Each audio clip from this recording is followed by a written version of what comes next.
For decades, Rolex didn't just sell watches, it sold certainty. Then something changed. The world's most trusted watch brand slowly became a controlled commodity. Prices kept rising, while access felt increasingly artificial. The watches still work perfectly. They're still built in Switzerland, with the same meticulous standards. But the watch stopped being special. And today, we're examining exactly how that happened and what it means for anyone considering buying one in 2026. Problem 1. From tool watch pioneer to Instagram trophy.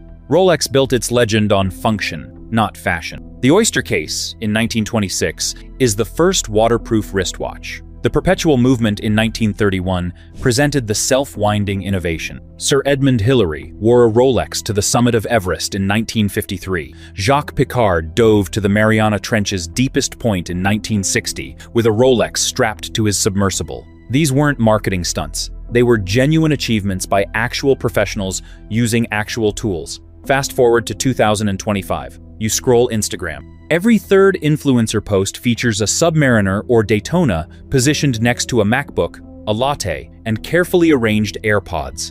The watch that survived Everest now survives brunch in West Hollywood. TikTok made it worse. Rolex unboxing videos get millions of views, not because people care about the movement or water resistance specs, because Rolex became a flex, a status signal. Social media currency measured in wrist shots. The tool watch that defined an era became the trophy watch that defines your feet. This transformation isn't Rolex's fault. Exactly. They didn't ask for Instagram culture, but they also didn't resist it. Every price increase, every artificial scarcity play, every waitlist game reinforced the same message. Rolex isn't for using, it's for showing. Collectors who bought vintage Submariners from the 60s understand the difference. Those watches have patina, character, scratched aluminum bezels that faded to ghost gray after decades of UV exposure, tritium lume that aged to warm cream tones, cases dulled by microscopic scratches from actual use.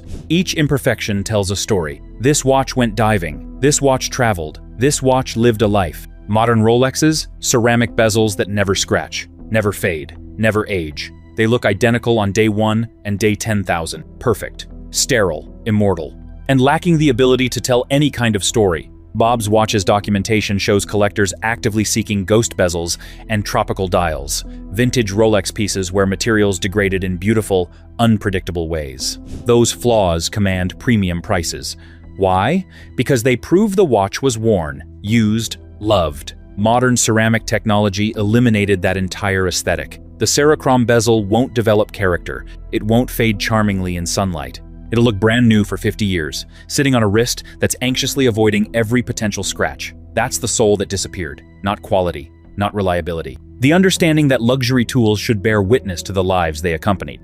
Instead, modern Rolex watches became jewelry masquerading as tools, beautiful, flawless, and fundamentally disconnected from the pioneer spirit that made the brand legendary. The Instagram transformation explains the cultural shift, but Problem 2 reveals how Rolex systematically changed from passionate watchmaker to corporate machine. Problem 2. The Bucherer acquisition, vertical integration, or control obsession. On the 24th of August, 2023, Rolex made an announcement that shocked the watch industry. They acquired Bucherer, one of the world's largest luxury watch retailers, with over 100 sales outlets globally. Estimated transaction value, 3 billion Swiss francs. The official explanation? Jörg Bucherer, 87 years old with no direct descendants, wanted to preserve the 100-year partnership between the companies. But with that, Rolex had direct access to customer data, retail margins, and distribution control that fundamentally changed the watch industry. Rolex had essentially bought control. Revolution Watches analysis showed the strategic implications immediately. Bucherer accounted for almost 10% of Rolex's estimated 10 billion Swiss franc annual turnover. Bucherer's 53 locations sell Rolex, 48 sell Tudor. That's not just retail. That's infrastructure. For the first time, Rolex owns unfiltered customer data, purchase histories, preferences, VIC, very important client relationships, competitor analysis from Bucherer's multi-brand inventory. Everything that matters in luxury retail. Before the acquisition, authorized dealers held that power. They decided who got allocations. They built relationships. They controlled narratives with customers. Now Rolex sees everything. and they're learning which dealers prioritize relationship building versus profit maximization, which markets have genuine demand versus speculation, which customers are collectors versus flippers. That information is worth billions. It's also terrifying for the remaining 1,800 authorized dealers worldwide, and it's just the beginning of Rolex's play for control. Rolex launched their certified pre-owned program in December 2022. Guess who got it first? Boucherer. Now look at it strategically. Rolex produces the watches. Boucherer sells them at retail, capturing that margin. Then, when those watches hit the secondary market, Rolex buys them back through Boucherer's CPO program, refurbishes them, and resells them at market prices. They're capturing value at 3 points: manufacturing, retail, and resale. No other watch brand operates this way. It's brilliant financially. It's also fundamentally changing what Rolex is. With the CPO program and owning Boucherer, Rolex had another strategy. Quill and Pad, an online luxury magazine specializing in their analysis, predicted what comes next: dealer reduction. Rolex currently has around 1,800 points of sale worldwide. Industry experts expect that number to shrink dramatically. Why? Because Rolex now competes with its own authorized dealers. Boucherer and Tourneau stores get better inventory, better allocation, direct pipeline from manufacturing. How do small independent ADs compete with that? They don't. They get squeezed out. Watches of Switzerland, a publicly traded retail giant where Rolex represents 60% of sales, saw their stock value drop 20% the day the Boucherer acquisition was announced. Investors understood immediately. Rolex just became their competitor. And like that, Rolex transformed from a brand that partnered with passionate retailers into a vertically integrated corporation, optimizing every margin. The authorized dealer experience, where a knowledgeable retailer who genuinely loved watches helped you understand what you were buying, is being replaced by brand-controlled boutiques executing corporate strategy. That's not bad in itself. Audemars Piguet, Patek Philippe, and many independents already operate this way. But it's a fundamental change in how Rolex operates. And for collectors who valued the relationship with their local AD, that change feels like loss. Forums from 2024 to 2025 filled with stories of longtime dealers getting dropped. Small family-owned jewelry stores that sold Rolex for 40 years, suddenly losing allocation, told their performance didn't meet new standards. Those weren't just business decisions, those were relationships ending, communities being disrupted. The human infrastructure of watch collecting is being replaced by corporate efficiency. That's the machine Rolex became. Efficient, profitable, optimized, and somehow less special because of it. They have lost part of what made them human for the big bucks. The Boucherer acquisition shows corporate strategy replacing passion. But Problem 3 reveals how even Rolex's legendary quality narrative started cracking. Problem 3. The patina problem, when perfection kills character. Users are wondering why their 8-year-old ceramic Sea Dweller bezel looks brand new, but the bracelet is severely scratched. They are wondering why the case has dings, but that perfect shiny bezel looks untouched. Users think the shiny bezel and the other worn and beaten parts make the whole watch look weird. They are even comparing it to a 70-year-old celebrity white teeth. The community is divided on why Rolex parts don't age uniformly. Critical components don't age at all, and because of this, Rolex loses that elegance. Rolex are really taking the idea of timelessness to another level. Do you think timelessness means some parts should look immortal? Rolex thinks it is because they are constantly removing core parts that can't produce that immortal feel. Rolex wasn't always like this. Before 2005, Rolex bezels used anodized aluminum. The GMT Master II's famous Pepsi bezel, red and blue, and Coke bezel, red and black, were printed with color ink. That ink wore away. Over years, sometimes decades, UV exposure and saltwater contact faded the colors. Black became ghost gray. Blue turned lavender. The line between red and black softened. Collectors loved this. Forums dedicated entire threads to documenting fade patterns. Auction houses highlighted exceptional ghost bezel as value-adding characteristics. These weren't defects. They were proof of life lived. In 2005, Rolex introduced Cerachrome, proprietary ceramic bezel technology. The manufacturing process is genuinely impressive. The GMT Pepsi bezel starts as a soft green ceramic ring, gets baked to turn red, then half gets chemically treated and heated under pressure to turn blue. The result, a two-color ceramic bezel where the colors are in the material, not printed on it. Scratch resistance? Mohs, hardness of 8 to 9. Only diamonds scratch it effectively. Fade resistance? Absolute. UV rays, salt water, daily wear, nothing changes the color. Ever. Everspan's analysis called it nearly indestructible. Bob's watches praise the clean, glossy look that reinforces precision and perfection. The technical achievement is undeniable. But the consequence of that aesthetic is sterile immortality, and a watch that doesn't know how to age. The case accumulates microscopic scratches from daily wear. The bracelet develops stretch and shows desk diving marks. Even with proper service, these elements show time passing. But that ceramic bezel? It could be there for 1,000 days and it'll still be perfect. But the visual dissonance creates an uncanny valley effect. Part vintage character, part showroom pristine.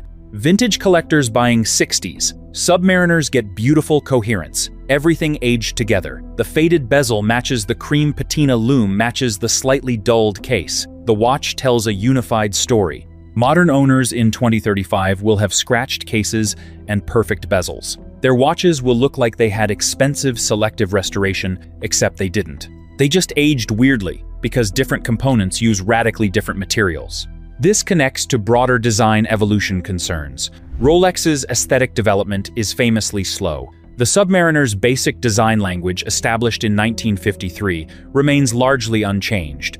The GMT Master II, introduced in 1982, looks fundamentally similar to modern versions. Fans call this timeless. Critics call it stagnant. Omega, by contrast, continuously evolved the Speedmaster and Seamaster with new dial textures, case finishes, bracelet integrations. Grand Seiko innovates with spring drive technology and Zaratsu polishing. Independent brands push boundaries constantly. Rolex? Incremental movement upgrades. Parachrom hairspring, chronergy escapement, and ceramic bezels. The watches perform better technically. They look almost identical aesthetically. Combine technical immortality with visual stagnation, and you get watches that feel more like appliances than heirlooms. They won't break. They won't change. They won't surprise you. They won't develop souls. Ceramic perfection explains the aesthetic problem. But problem 4 shows how Rolex's pricing strategy destroyed the value proposition that justified everything else. Problem 4. The price-value disconnect. In January 2020, Rolex Submariner No Date retail price cost about $8,100. In January 2026, the same watch has a retail price of around $10,050. That's a 24% increase in 6 years. US inflation over that period? Approximately 18%. Rolex outpaced inflation while competitors held steady or decreased prices to maintain market share. What did buyers get for that extra 24%? The same movement, the same case, the same bracelet. Zero material improvements, zero complication additions, zero innovation visible to the wearer. To top it off, buyers also got scarcity and 3 price increases within a year. The first increase was in January 2025, when steel models went up by 1%, two-tone by 5%, and gold models by a dramatically 18.5%, adding $6,000 to $8,000 to retail. In May 2025, Rolex watches increased by 3 to 4% across the board, blamed on tariffs. Then in January 2026, Rolex had another round of price increases too. 3 price hikes in 12 months. Buyers who waited for stability got burned 3 times. Gear Patrol's analysis called it tariff trauma. Everspan's documented the psychological exhaustion of constantly moving goalposts. Every time buyers almost pulled the trigger, Rolex raised prices again. While retail climbed, secondary market prices fell. That disconnect destroys the Rolex holds value narrative completely. Bob's watch's 15-year sales data shows the pattern. Rolex prices peaked at $17,206. In March 2022, collapsed to $11,785. By December 2022, it recovered to $13,426 by June 2025. Even after recovery, prices remained 22% below peak. Meanwhile, retail kept climbing. The gap between what Rolex charges and what the market pays narrowed or reversed entirely for some models. Several gold references now trade below retail on secondary markets.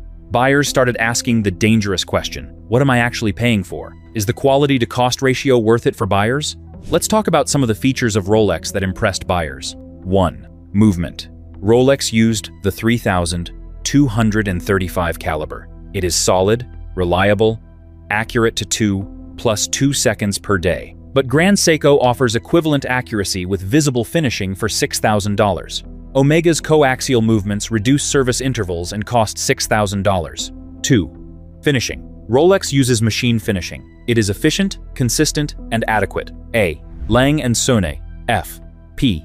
Journe, and independent brands offer hand finishing with beveled edges, gold chatons, perfect Geneva stripes. Yes, they cost more, but they look objectively better. 3. Innovation. Rolex introduced the Chronergy escapement 15% power reserve increase. Impressive. But Omega's coaxial escapement, Grand Seiko's spring drive, and various independent innovations deliver more dramatic technical advantages. Basically, Rolex charged premium prices for mid-tier finishing, established but not exceptional movements, and incremental innovation. The brand justified this through scarcity, heritage, and status. But when status signaling weakened and scarcity felt artificial, the value proposition collapsed.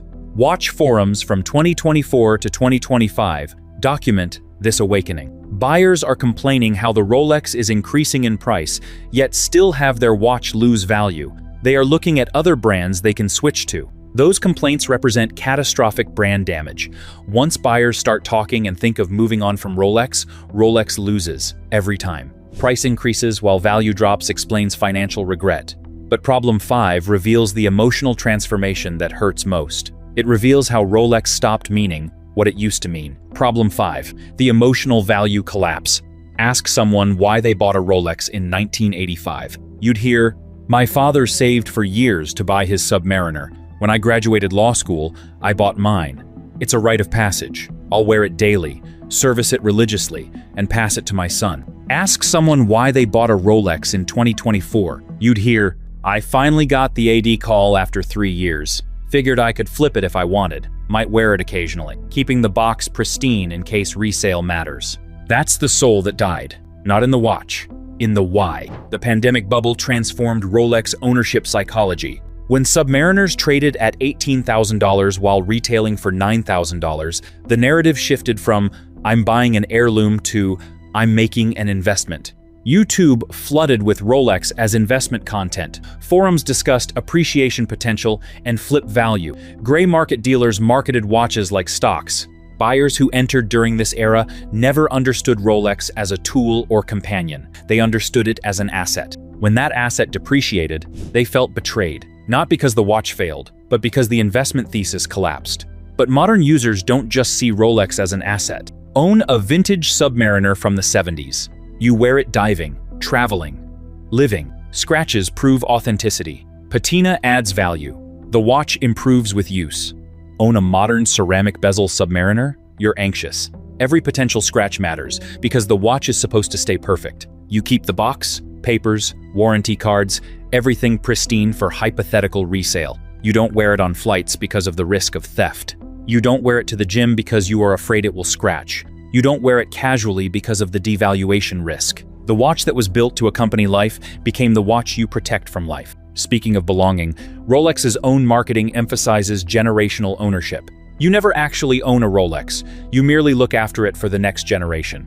But modern buyers ask, why would my kids want my Submariner? It'll be 30 years old but look new because of the ceramic bezel. The design won't have changed because of Rolex. They could buy the current model for probably similar money adjusted for inflation. Vintage Rolexes became heirlooms because they changed. The patina, the aged lume, the scratched aluminum bezel, these elements made them irreplaceable. You couldn't buy that character. You had to live it. Modern Rolexes? Replaceable. Your 2025 Submariner and a 2045 Submariner will look virtually identical. Why pass down something your children can just buy new? Vintage collectors and modern buyers increasingly occupy separate worlds. Vintage collectors discuss ghost bezels, tropical dials, patina matching. Modern buyers discuss allocation strategies, flip potential, gray market, premiums. These communities barely speak the same language. They're not even collecting the same thing. One group collects history, the other collects assets. Rolex used to unite these groups. The brand represented continuity. New watches joined the legacy of old watches. Now it represents division. Vintage collectors lament what was lost.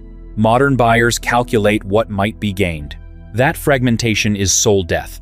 Not for the watches, for the culture around them. Emotional value collapse explains the meaning crisis, but problem 6 shows how Rolex's own success made the brand feel less special to the people who should want it most. Problem 6. The ubiquity curse. Rolex produces around 1.2 million watches annually. That's more than Patek Philippe, Audemars Piguet, and Vacheron Constantin combined, multiplied by roughly 10. For decades, this volume created dominance. Rolex became the most recognized luxury watch brand globally. Walk into any room and someone's wearing a Rolex. That visibility built the brand. Then, visibility became liability. When luxury becomes common, it stops signaling what it used to signal. A Rolex in 1985 said, "I've achieved something significant." A Rolex in 2025 says, "I have money, maybe." Or maybe it's fake. Or maybe I'm trying too hard. Younger buyers, millennials and Gen Z, increasingly reject this kind of obvious status signaling. They prefer quiet luxury, brands and products that signal taste to people who know rather than wealth to everyone who sees. A Vacheron Constantin overseas signals connoisseurship. An FP Journe signals collector status. A vintage Patek signals horological appreciation. These watches are less recognizable, more exclusive, and therefore more prestigious among people whose opinions actually matter to serious collectors. Rolex? Everyone's uncle has one. The dentist wears one. The guy at the car dealership wears one. When everyone can identify your watch, and lots of people own it, exclusivity evaporates. Then, apart from dealing with this problem of Rolex being relatively common, Rolex has to deal with fakes too. Chinese super clone Rolexes reached quality levels by 2024 that make authentication nearly impossible without opening the case back. A $500 Submariner replica uses cloned 3,235 movements, correct dimensions, proper weight, accurate printing. This doesn't just hurt Rolex financially. It destroys the social signaling value of ownership. When half the Submariners in a room might be fake, wearing a real one becomes defensive rather than prestigious. Every compliment comes with unspoken doubt. Every nice watch carries the question, is it real? You find yourself wanting to explain authenticity, unprompted, which makes you sound guilty. Or you stay silent and wonder if they assume it's fake. That psychological tax of constantly defending legitimacy makes ownership exhausting. Social media amplified this to breaking point. Instagram and TikTok flooded with Rolex content. Every influencer flex post, every unboxing video, every wrist shot with carefully arranged props. The watches became visual cliches. You see the same Submariner photos thousands of times daily. The watch that once represented individual achievement became mass-market merchandise. Luxury brands understood this. That's why Ferrari produces under 10,000 cars annually. That's why Hermès Birkin bags have multi-year waitlists by design. That's why Patek Philippe maintains production around 70,000 annually. Controlled scarcity creates sustained desirability. Rolex's 1.2 million annual production removes that luxury. Yet Rolex still acts scarce through AD allocation games and waitlists. That's the soul-crushing part. The scarcity feels manufactured because it is manufactured. There are enough Rolexes for everyone. They're just distributed in ways that create artificial tension. That combination, ubiquitous availability with artificial scarcity, makes Rolex feel manipulative rather than exclusive. Ubiquity destroyed exclusivity. Problem 7 shows the generational shift that might be permanent. Problem 7. The generational rejection. BCG survey between 2024 and 2025, 54% of Gen Z respondents increased luxury watch spending since 2021. Rolex should dominate that market. Instead, they're losing it. Chrono24 and Fratello's H1 2025 report show that Gen Z collectors are single-handedly reversing the steel sport watch trend. They're buying dress watches, vintage pieces, Cartier tanks, Omega Speedmasters, independent brands. Everything except the steel sports watches Rolex dominates. Browse TikTok or Instagram, watch communities. Comment sections under Rolex posts from younger audiences. Your dad's watch. The watch everyone's uncle has. Entry-level luxury. These aren't compliments, they're dismissals. Gen Z entered luxury markets with full information access. They can research finishing quality on YouTube. They can compare movements on forums. They can understand Zaratsu polishing versus standard brushing. They can see FP Journe movements versus Rolex industrial finishing. With that knowledge, they're making different choices. They want craft over brand recognition, individuality over ubiquity, story over status, and value over marketing. Rolex lost on every metric that matters to this generation. Fortune. The fashion magazine's August 2025 analysis revealed that Gen Z wants social currency, from luxury watches but from different brands now. The currency doesn't come from Rolex anymore.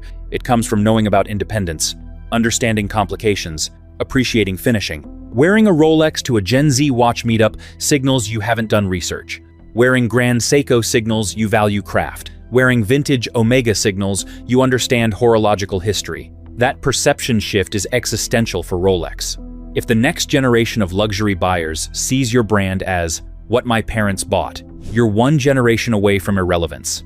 Rolex have to move fast from their conservative design. Although fans praise these conservative designs as timeless, but for younger buyers, it comes off as stagnant. Gen Z wants innovation. They grew up with technology changing monthly. They expect brands to evolve, experiment, and push boundaries. Rolex's consistency feels less like confidence and more like creative exhaustion. Compare this to Omega continuously innovating dial textures, case finishes, movement technology. Grand Seiko pushes spring drive and Zaratsu polishing. Cartier experiments with case shapes and complications. Rolex? New dial colors. Occasionally, maybe a different bracelet option. And this gets called revolutionary. For a generation that demands constant newness, Rolex's conservative approach feels out of touch. Generational rejection threatens Rolex's future. But before we conclude, we need to address the counter-argument, because not everyone agrees Rolex lost its soul. Counterpoint. Has it really lost its soul? Everything we've talked about before represents one perspective: the critics, the disappointed, the collectors who feel something changed, and Gen Z. But millions of Rolex owners completely disagree, and their arguments deserve serious consideration. First, they say Rolex's quality has never been higher. Technically, modern Rolex watches represent the brand's pinnacle. The Parachrom hairspring, which was introduced in 2000, offers superior magnetic resistance and shock protection. The Chronergy escapement, introduced in 2015, increases power reserves 15% through improved efficiency. Movement accuracy tightened from -4 plus 6 seconds to -2 plus 2 seconds per day. Water resistance improved. Materials advanced. Every measurable performance metric got better. Collectors who bought Rolexes for reliability and function aren't disappointed. Their watches work better than ever. Fans also believe that Rolex's level of independence remains unique. Rolex operates as an independent company owned by the Hans Wilsdorf Foundation, a charitable trust. They're not part of LVMH, Richemont, or Swatch Group conglomerates. They control their own destiny. This structure allows long-term thinking. They don't answer to shareholders demanding quarterly growth. They invested in R&D for 15 years to develop the Dynapulse escapement. They expand manufacturing capacity over decades, not quarters. That independence is rare and valuable. Which brings us to the argument of Rolex's consistency. Does this make Rolex have a soul, or does it make Rolex boring? For many owners, Rolex's soul is consistency, the refusal to chase trends, the commitment to evolutionary rather than revolutionary change, the confidence to maintain design codes for 70 years. A 60s Submariner and a 2025 Submariner share DNA. That continuity, that refusal to throw away heritage for novelty, represents soul to traditionalists. They don't want innovation. They want timelessness, and Rolex delivers. And because of that, for them, Rolex has value. Retention still dominates.